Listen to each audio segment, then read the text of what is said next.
नमन प्रिय मन, म आज यहाँ समक्ष एउटा छोटो कविता लिएर आएको छु। मेरो कविताको शीर्षक छ आयु त काट्नु हो काटिएर जान्छ।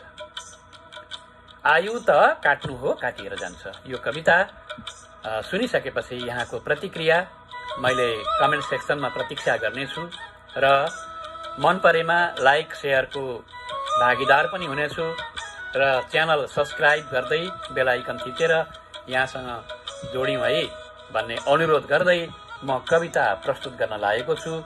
यो कविताको शीर्षक मैले अघि पनि भने, फेरि भन्छु, आयु त काट्नु हो काटिएर जान्छ।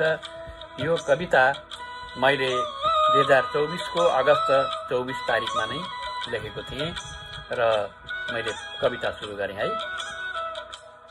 रात पर्यो होला त तिम्रो शहरमा अहिले, रात पर्यो होला त तिम्रो शहरमा अहिले, रात बितेपछि नै त दिन आउने हो जहिले, रात बितेपछि नै त दिन आउने हो जहिले। घाम जुन हावा धरती र आकाश उही, घाम जुन हावा धरती र आकाश उही, वर्ष महिना गते र बार तिथि फरक नहीं, वर्ष महिना गते बार र तिथि फरक नहीं। तिमी हाँसो देखाउने बाध्यताले थाक्यौ कि, तिमी हाँसो देखाउने बाध्यताले थाक्यौ कि, कतै मुख लुकाएर धित मरुन्जेल रुने हो कि, कतै मुख लुकाएर धित मरुन्जेल रुने हो कि।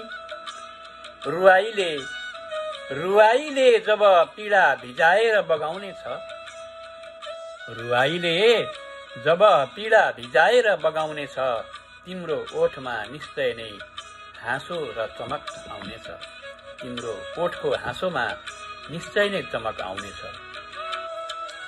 साँझ पख सडकहरू धपक्कै बलेका छन्, साँझ पख सडकहरू धपक्कै बलेका छन्, एक्लै हिँडेर होला भिडमा मान्छेहरू गलेका छन्, एक्लै हिँडेर होला भिडमा मान्छेहरू गलेका छन्। जोगिएर हिँड्ने गर्नु सडकको रमझमसँग, जोगिएर हिँड्ने गर्नु सडकको रमझमसँग, डस्न सक्छन् भावनाले एक्लिएका ती तरङ्ग, डस्न सक्छन् भावनाले एक्लिएका ती तरङ्ग।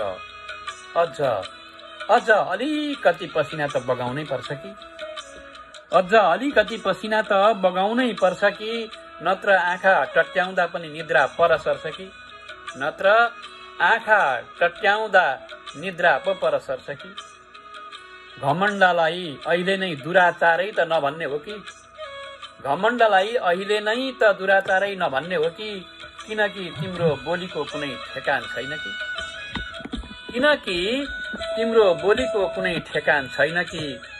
समयले नदीलाई उकाल्छ र पहाडलाई उडाउँछ, समयले नदीलाई उकाल्छ र पहाडलाई उडाउँछ। समय हो त आयु त काट्नु हो काटिएर जान्छ, समय हो आयु त काट्नु हो काटिएर जान्छ, समय हो आयु त काट्नु हो काटिएर जान्छ। हवस्, धन्यवाद। सुनिदिनु भएकोमा हार्दिक आभार।